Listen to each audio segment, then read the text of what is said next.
Chaque personne veut avoir des garanties dans sa vie pour qu'il ne soit pas surpris par la famine, qu'il ne soit pas surpris par les intempéries, qu'il ne soit pas surpris.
Puisque un jour, c'est même un marabout à qui vous vous confiez pour voir la protection.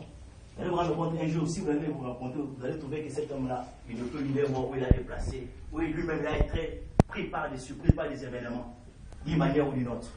La véritable sécurité, la véritable protection, c'est dans le Seigneur. Amen. Alléluia. Amen. C'est pour cela, il dit dans la Bible de Jean chapitre 10, que moi je suis le bon berger.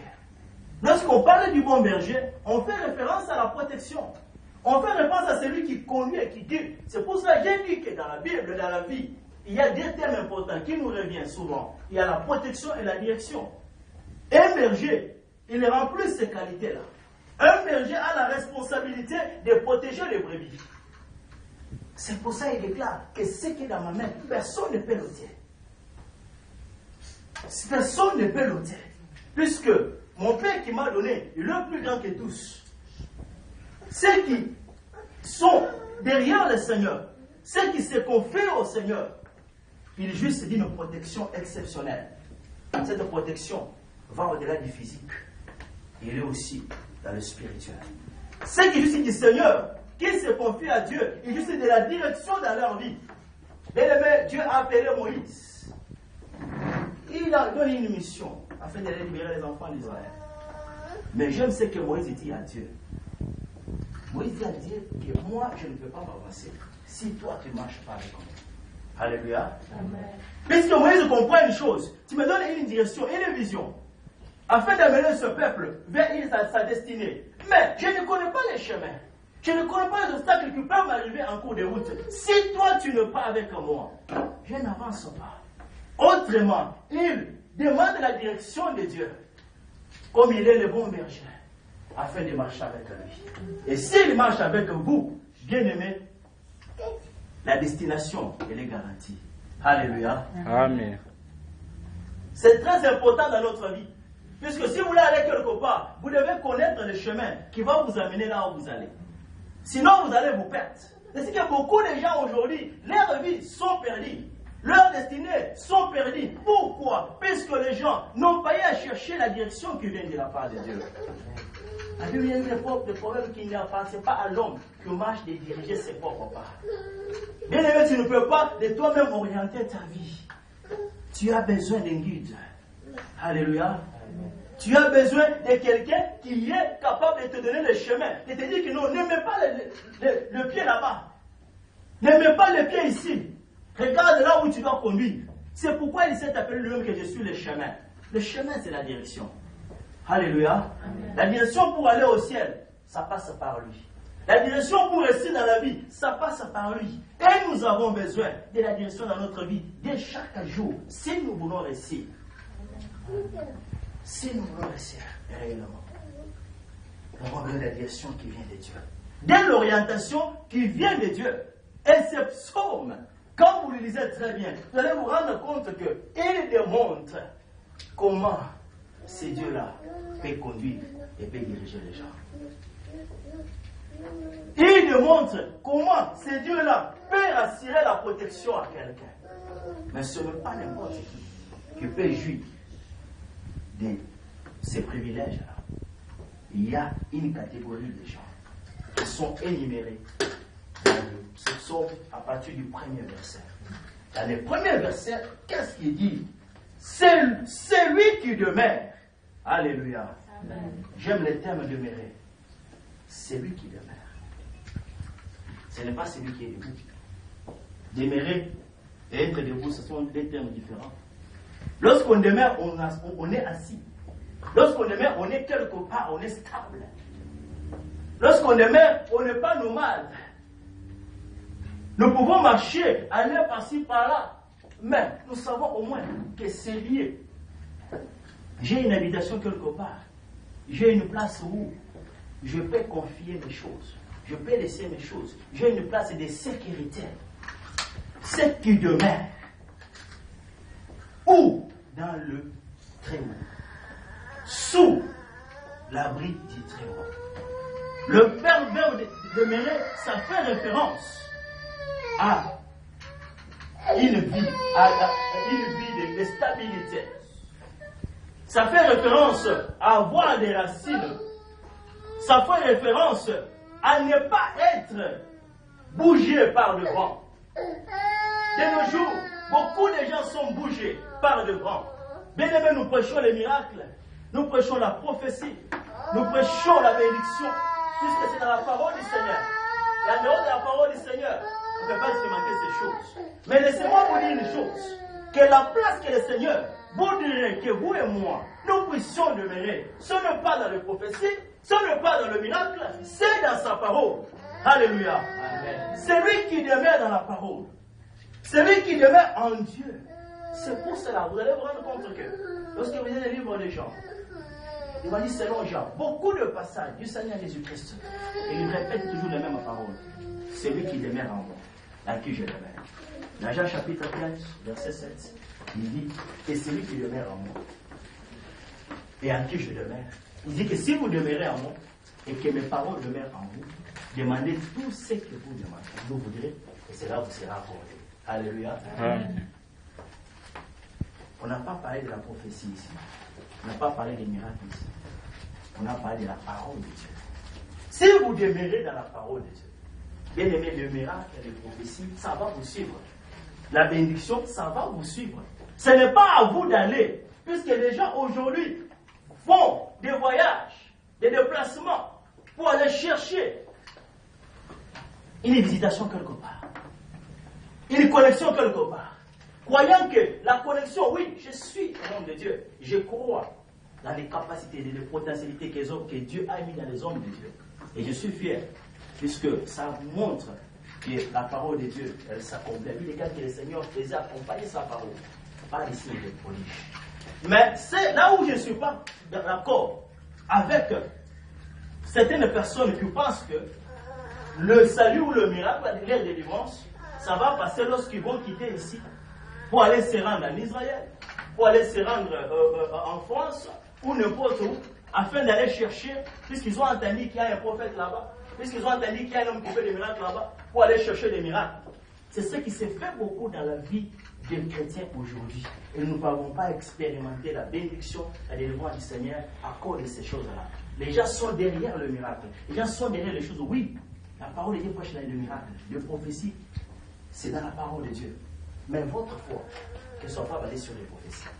Votre foi, que ce ne soit pas basée sur le miracle, puisque le miracle, l'apôtre Paul nous dit, un jour, les miracles vont passer. Un jour, les prophéties vont passer. Mais la parole de Dieu est demeure éternellement. Amen. Alléluia. Amen. Les chrétiens sont debout, ne sont pas assis. Les chrétiens ne sont pas enracinés dans les choses de Dieu. Ce psaume chapitre 91, verset 1, nous montre qu'une personne qui a une vie ou une religion approfondie, une relation approfondie avec le Seigneur, c'est cette personne-là qui peut jouir de tous ces privilèges que nous venons de lire ici. Non pas une personne qui est debout, non pas une personne qui est agitée. Aujourd'hui il est ici, demain il est là-bas, demain il est ici. Non, bien aimé, la parole de Dieu. Si nous marchons conformément à cette parole, nous n'avons pas besoin de faire beaucoup de gymnastique. Automatiquement, la parole de Dieu, ça touche nos problèmes, nos situations, et nous rend libres. Puisque Jésus-Christ a dit que si vous demeurez en moi, et que mes paroles demeurent en vous, demandez tout ce que vous demandez, ça va vous sera accordé. Il dit que si vous demeurez encore dans mes paroles, vous serez appelés mes disciples. Vous connaîtrez la vérité. La vérité vous affranchira. Alléluia. Ce n'est pas demeurer dans le miracle. Ce n'est pas demeurer dans d'autres choses. C'est demeurer dans la parole. J'aime l'église primitive. La Bible est quatre l'église primitive. Il demeurait dans les enseignements des prophètes. Alléluia. Amen. Et des apôtres. Il n'était pas agité à aller de lieu à lieu cherchant des délivrances. Non, la délivrance est dans la parole de Dieu. En dehors de la parole, il n'y a pas la délivrance. C'est pour ça dans cette église, l'église Church, où l'église est rachetée, ici, nous prêchons que la parole de Dieu. Et nous formons les gens qui comprennent que leur place est dans la parole de Dieu. Que lorsqu'ils sont impliqués dans la parole de Dieu, la délivrance va se manifester dans leur vie. Vous n'avez pas besoin des noms de quelqu'un, vous n'avez pas besoin d'aller fouiller derrière les gens. Non, vous avez besoin de fuir ou de vous enraciner dans la parole de Dieu. Alléluia. C'est lui qui demeure. Demeurer dans les choses de Dieu. Bien aimé, il n'y a personne qui est demeuré dans la parole de Dieu et resté les mains. Nous n'avons pas connu le Seigneur, oui. Nous sommes venus dans une église catholique où nos parents nous ont montré les chemins du Seigneur. Mais on allait là-bas, on avait une forme, une foi apparente. On allait à l'église, mais nous n'étions pas attachés aux choses de Dieu. Il y a eu un certain moment où la parole de Dieu a touché nos cœurs et on s'est réellement converti. On a compris que nous devons prendre une certaine responsabilité. On a donné ça la vie au Seigneur. Bien aimé, nous ne sommes pas la même personne. Amen. Il y a eu des transformations, des changements qui se sont effectués dans notre vie. Parce que la parole de Dieu, lorsqu'elle vient quelque part, elle vient pour briser, elle vient pour tailler, pour donner et former l'homme afin que l'homme ait l'image de Dieu. Elle vient enlever des faux caractères, des faux comportements. Elle vient changer, enlever des liens, des blocages. Tout ce qui peut être un obstacle dans ta vie, afin que tu ne puisses pas émerger, avoir une relation approfondie avec le Seigneur. La parole du Seigneur, lorsqu'on se la laisse entrer dans notre vie, elle vient faire ce travail-là. Elle vient nous rendre des chrétiens, et des chrétiens selon l'image de Dieu. Alléluia. Il y a la religion apparente, la religion approfondie. C'est pour ça que Jésus-Christ nous parle que Dieu cherche les vrais adorateurs, qui adorent le Père à l'Esprit. On nous parle de vrais adorateurs. Il y a les adorateurs et les vrais adorateurs. Donc il y a la profondeur dans les choses de Dieu. C'est pourquoi l'apôtre Paul dit que moi je vais connaître la profondeur. La profondeur de Dieu. Les choses de Dieu, si vous voulez expérimenter le miracle, entrez dans la profondeur des choses de Dieu. Aimez la parole de Dieu. Lisez la parole de Dieu. Et non pas seulement écouter la parole, mais mettez la parole en pratique. C'est là le commencement du miracle. C'est là le commencement des changements. Alléluia. Amen. Les changements que nous voulons effectuer dans notre vie, mettons seulement la parole de Dieu en pratique. D'aller expérimenter que tout ce que la Bible a dit, ça va s'effectuer dans notre vie. Amen, amen. Amen. Il y a beaucoup de promesses qui sont liées ici. Lorsque nous demeurons dans la parole de Dieu, lorsque nous demeurons à Dieu, il y a la protection sur le corps. C'est bien d'avoir des choses, mais c'est bien de conserver ce que vous avez. C'est bien d'avoir une chose, mais c'est aussi meilleur de conserver ce que vous avez. Il n'y a que la parole de Dieu, qui peut conserver ce que vous avez. Alléluia. Même ce que vous avez aujourd'hui a disparu, ou l'ennemi est venu voler. Si vous demeurez dans la parole de Dieu, cette parole est capable de faire revenir encore quelque chose de meilleur dans votre vie. C'est pour ça que j'ai dit qu'au début, il y a des gens qui ont rencontré des difficultés dans leur vie, qui ont rencontré des problèmes dans leur vie, tous les gens qui ont écrit ces livres de psaumes. Ils ont exprimé leur chagrin, ils ont exprimé leur pleurs, leur souffrance, mais ils se sont confiés à Dieu. Et c'est Dieu-là, vous allez vous rendre compte qu'il les a délivrés. J'aime ce que le psaume 91, verset 15 dit. C'est la grande bénédiction dans ce psaume ici. Il dit que puisque le même, quand il va m'appeler, moi Dieu, je vais l'exaucer. Quand il sera dans la détresse, moi Dieu, je viendrai pour les délivrer. Amen. Amen. Bien aimé, si la vie nous aurons des détresses, soyez rassurés. Puisque les Moïse, les David, les Salomon, tous les gens que Dieu a utilisés, un jour dans leur vie, ils se sont retrouvés dans la détresse. Un jour, David s'est retrouvé que son propre fils en voulait à sa vie. Est-ce que vous pouvez vous rendre compte, votre propre fils qui veut vous détourner votre royaume. Il est allé même coucher avec la concubine de David. Il a commencé à ramener le peuple, aller vers lui, Absalom. C'était difficile. David a fui la ville, il a laissé le royaume, il est allé dans les déserts. Mais il y aura des temps dans votre vie où les détresses et surtout les difficiles vont s'acharner dans votre vie. Mais gloire soit rendue à Dieu. Comme c'était un homme qui demeurait dans la parole de Dieu, qui demeurait dans les promesses de Dieu, qui faisait confiance totale, absolue à Dieu, malgré sa fuite. Vous allez vous rendre compte que cet homme-là, Absalom, son fils, il a été tué, et Salomon et David est rentré encore dans son royaume. Je vous dis que même ce que vous avez aujourd'hui est perdu. Si vous demeurez dans la parole, Dieu est capable de faire revenir encore. Amen. Alléluia. Amen. Puisque sa parole, elle vient pour changer, transformer les vies. Le grand secret, c'est quoi? Demeurer. Restez dans la parole. Que les gens se moquent de vous. Que les gens vous méprisent. Que les gens vous disent de n'importe quoi. Bien aimé, laissez ces gens. La Bible dit que moi, je serai avec eux dans l'état de détresse. Mais lorsqu'ils vont m'invoquer, moi, je vais répondre. Lorsque Dieu va répondre, bien aimé, votre situation ne restera pas la même. Votre vie ne restera pas la même. Puisqu'il est un Dieu de changement, de restauration et qui est capable de réparer les brèches, les sons ou que l'ennemi a créés dans votre vie. Alléluia. Le grand secret, c'est quoi? Demeurer. La présence de Dieu, ce n'est pas parce que quand on vient seulement dans l'église, c'est pourquoi j'ai dit d'écouter la parole et de mettre la parole en pratique. Puisque à l'église, tout le monde est saint. Le dimanche, tout le monde est saint. Demeurer dans la présence de Dieu, ce n'est pas lorsque nous sommes seulement ici, donnons-nous une cantique qui peut nous donner dans la présence de Dieu. Non, c'est tout un monde de vie. Alléluia. Amen. Ce n'est pas lorsqu'on se concentre, non, c'est toute une vie. On dit demeurer, puisque nous habitons dans nos maisons chaque jour. C'est un lieu. On demeure quelque part. On ne demeure pas dans la vie, on demeure quelque part. Un lieu, une adresse fixe. Si vous demeurez, cette adresse fixe, ça c'est la parole de Dieu. Si nous demeurons dans ces lieux-là, peuple de Dieu, du jour au jour, que ce soit les dimanches, que ce soit les lundis, chaque jour de la semaine, puisqu'il y a des paroles. J'étais quelque part en train d'assister avec une famille, avec un homme de Dieu. Cet homme de Dieu dit que, mais écoute, si j'avais retrouvé, croisé la personne là, je devais prendre d'abord mon casaque de pasteur là, je mets ça à côté. Il devait me voir dans une autre image. Alléluia. Mais j'étais surpris, non, mais comment? Tu ne peux pas prendre ta casaque de pasteur, tu mets ça à côté pour revenir quelle image? C'est-à-dire que tu demeures avec Dieu, à un certain moment, tu peux enlever ce Dieu-là, tu le mets à côté, pour aller à la bien dans le bac. Non. On ne doit pas te connaître, on doit connaître Jésus-Christ. Alléluia. On doit connaître la parole de Dieu qui est en toi. Ce n'est pas. Non, les changements doivent se manifester dans notre vie. Les comportements doivent changer. Ce n'est pas le dimanche, nous sommes à l'église, nous sommes dans la présence de Dieu pendant la semaine. Non, nous sommes dans la présence du diable. Non.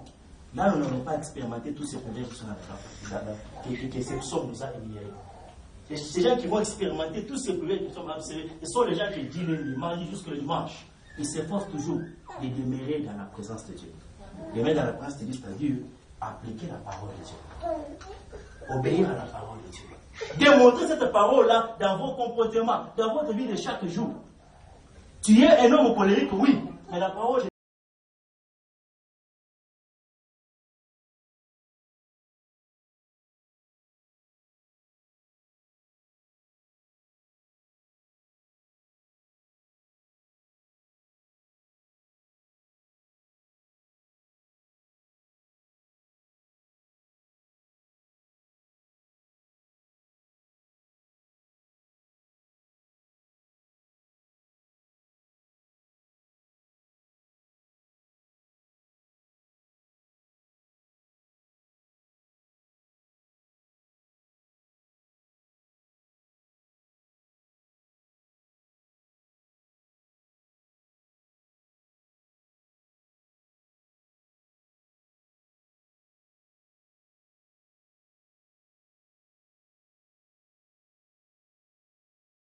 il faut être très souple avec les rêves que vous voyez.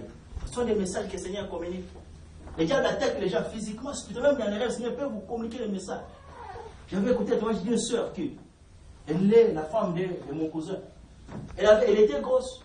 Mais quand elle dormait, elle a vu quelqu'un venir avec l'arme et il avait tiré sur son ventre. Quand elle s'est levée le matin, elle a senti des douleurs impossibles dans le ventre. Je vais expliquer ça comment. Quelqu'un qui rêve, il voit des rêves, mais le matin, il ressent des douleurs. Ce sont des flèches que la Bible parle ici. Il y a des attaques comme ça qui se font. Mais elle s'est mise, elle a refusé, elle a proclamé non. Moi, je connais les systèmes du diable. Ça, ce sont les yeux des ténèbres. Ils sont allés chez le médecin, et le médecin a dit que non, il faut faire l'opération. Elle a dit non, moi, je ne peux pas exécuter l'opération. J'ai eu l'attaque la nuit. Et j'ai compris, je veux bien cette attaque. Je vais me tenir dans la présence de Dieu. Alléluia. Elle a cherché Dieu par la prière. Elle a cherché Dieu dans sa parole. Elle a cherché le promesse de Dieu lié à ce qui s'est confirmé. Et aujourd'hui, elle a eu mon monde. Amen. Ce sont des flèches de la Bible qui volent pendant la journée, qui volent pendant la nuit. C'est-à-dire, la paix venir contre vous. Ça peut vous attaquer. Mais si vous demeurez dans la parole, si vous convertez la parole dans votre vie, bien aimé, il y aura la protection de l'Éternel va se manifester dans votre vie. Alléluia. Amen. Il dit encore quelque part que l'Éternel va ordonner aux anges de vous porter afin que votre paix ne puisse pas arrêter quelque part. Vous allez vous rendre compte lorsque les diables, dans Jésus-Christ, il répète ces mêmes paroles-là. C'est pour dire que les flexions sont aussi une prophétie. Il dit que jette-toi en haut, jette-toi du haut où tu es, vers le bas, puisqu'il est dit qu'il ordonna à ses anges de te porter. C'est ce que son terme dit. Donc il voulait, Dieu, à un certain moment, il envoie les anges. Autrement, c'est la bonté, la grâce de l'Éternel de vous porter, de vous préserver contre les dangers, contre les attaques. J'étais en train de causer avec l'homme de Dieu. Le pasteur Gonnet, qu'est-ce qu'il me dit? Les gens sont mis dans les chocs, ils ont cassé. Mais tout était dans les chocs. Et il m'a dit, papa, je ne sais pas pourquoi c'est ainsi, ils ont cassé les chocs, mais ils n'ont pas pris ceux qui étaient dans les chocs. Je ne sais pas ce qu'ils ont vu. Il dit non, ceux qu'ils ont vu, ils ont vu les gens qui étaient à l'intérieur des chocs. Alléluia.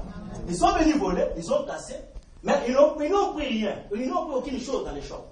Vous pouvez expliquer ça. Il va dire, ce n'est pas la première fois que j'ai expérimenté ça. Même au Congo, j'avais expérimenté ça. J'avais un cyber, les gens sont venus, ils ont cassé. La porte était ouverte, je venais à 8h, je suis venu vers 10h. Quand ils ouvrent le choc, ils voient que tout était en place. Vous allez m'expliquer ça. Puisqu'il était venu pour voler, pourquoi ils n'ont pas pu voler? Alléluia. Les l'ange de Dieu gardait quelque part. L'ange de Dieu était là. Ils ont vu les gens de Dieu. C'est pourquoi ils ont foutu. Ils ne peuvent plus prendre quelque chose.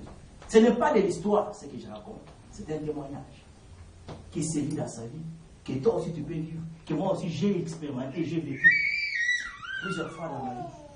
Autrefois, quand j'étais encore au Congo, nous sommes allés à la veille de prière. J'ai laissé la porte ouverte. Toute la nuit, j'étais là-bas, à la veille de prière. Quand je suis rentré le matin, j'ai trouvé que la porte est ouverte. J'ai entendu, je ne vois personne. J'ai checké comme ça. Oh, j'ai laissé ma clé à l'église. Je me suis dit, mais qui a ouvert la porte? J'entre à l'intérieur. J'étais mal, j'avais $300 dans le sac. C'était l'argent que j'ai préparé pour venir avec en Afrique ici. Et devant le cœur a frappé. Boum! J'ai ouvert le veste, j'ai checké là-bas, les $300 étaient là. Bien aimé, je n'ai pas compris ça jusqu'à aujourd'hui. C'est la même chose qui s'est passée avec l'homme de Dieu. La porte est ouverte. Mais pourquoi les gens ne sont pas entrés là-bas pour aller chercher l'argent? Et voler même les biens qui sont dans la maison. Les anges de Dieu étaient là pour protéger. C'est lui qui demeure à Dieu. C'est lui qui demeure dans les très-hauts. Dieu va ordonner aux anges de vous garder. Lorsque les dangers vont venir, ils vont faire que tu ne puisses pas tomber dans ces dangers-là.